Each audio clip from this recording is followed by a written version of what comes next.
سلام سلام، كي راكم؟ لاباس؟ غايا يوم جديد وفلوق جديد وروتينات جديدة. كما راكم تشوفوا معايا اليوم راه ممطر، راه جبال علامة. بغيت نبدا لكم الفيديو بهذا المنظر. ربي يجعلها امطار خير وبركه ان شاء الله يا رب. الحمد لله على هذه النعمه. اذا كما شفتوا اليوم راه ممطر، قررت ندير لهم حاجه حاميه تناسب الجو. فدرت لهم اللوبيا البيضاء ولا الفاصولياء البيضاء. هذه هي درتها على الطريقه التقليديه. انا نحب بزاف يعني الاطباق الجزائريه التقليديه، يعني نحاول نحافظ لها على الطريقه الاصليه تاعها. اذا في فيديو اليوم تبعوا معايا حتى الاخر باش تشوفوا السر اللي يخلي لكم اللوبيا طيب بالخف، بلا ما تبيتوها في الماء، بلا ما ديروا لها بيكربونات، ما والو. اذا هنا كما شفتوا اللوبيا تاعي جبتها عادي، غسلتها بالماء سخون 2 مرات وصاي. وهنا جبت حبه بطاطا، حبه بصل، حبه جزر. حنا رانا غير 2 اشخاص، الام تاعي ما تاكلهاش، اذا بغيت ندير كميه صغيره. هنا درت نصف العلبه. جبت الكوكو تاعي هذه صغيره ورايحين تشوفوا معايا الطريقه. اذا اول حاجه رايحه نرابي البصله تاعي. جبت الرابليز ورايحه نرابي البصله تاعي. اذا هنا راني نرابي في البصله تاعي كما راكم تشوفوا. اعتذر راني الاولاد تاعي اذا سمعت الاصوات، يعني راهم يلعبوا. اذا هنا قلت لكم بعد اللي نرابي البصله تاعي رايحه ندير لي زيبيس اللي يناسبوا اللوبيا البيضاء.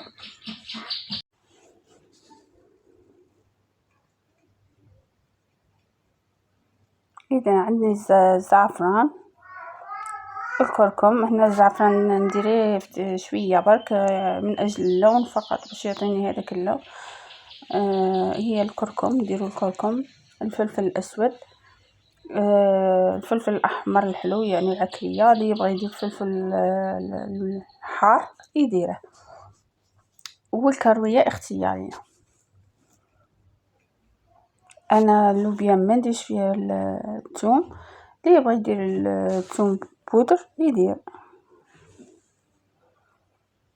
هنا رايحه نقلي البصله تاعي، يعني ضفت حوالي مغرف زيت ونروح نقليها فوق الفرن. نعاود نولي لكم. هنا راني قليت البصله تاعي كما كنتوا تشوفوا. رايحه نحط هذيك اللوبيا تاعي اللي كنت شمختها 2 خطرات وغسلتها مليح. رايحه نحطها. هذيك البطاطا كما قلت لكم، هذيك البطاطا والجزر قطعتهم مربعات صغيره ورايحه نضيفهم، ورايحه نزيد عليهم مكعب دجاج، تاع دجاج ولا تاع خروف ولا بقر، كل وحده واش تفضل.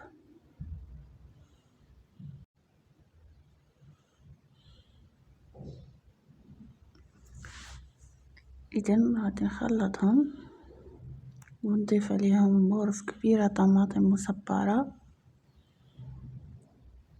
ونخلط ونديهم يتقلوا.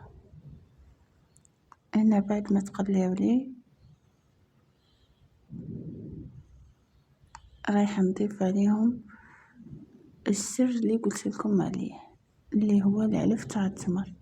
هذا العلف هو اللي يخلي اللوبيا تاعكم طيب الزبده وبسرعه. اذا انتي ديري على حسب الكميه اللي عندك تاع اللوبيا. انا درت 2، اكتفيت ب2، نتوما ديروا 3 4 كما بغيتو. وهنا راني نمرق فيه.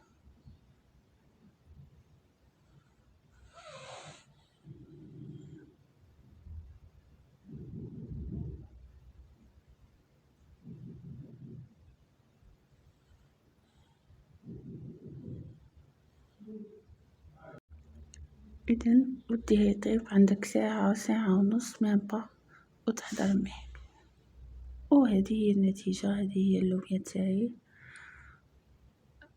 كل واحده وكيفاش تبغيها. اذا تبغيها مرقه، تبغيها عاقده، اللي تبغي الجوع تزيده والكرفس. أنا نحطها معاكم في صحن التقديم. شوفوا هذيك الخضر الجزر كيفاش تجي، وهذه هي الطريقة الأصلية تاعها.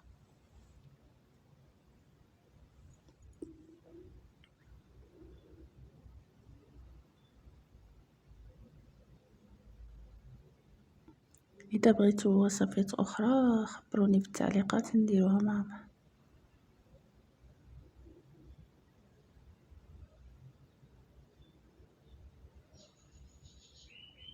هايلي شوفوا كيفاش جات عاقدة، وراكم تشوفوا في اللوبيا كي راهي مفتة، يعني هذاك التمر هو اللي خلاها طيب بسرعة.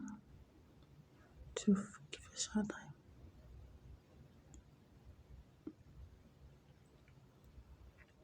أنا رافقتها بالمطلوع وبالحميص.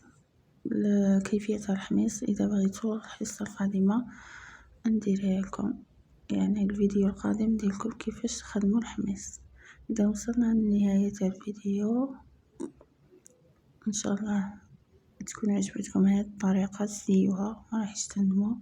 ما تنسوش تدعموني بالجيم متابعة، ومع السلامة.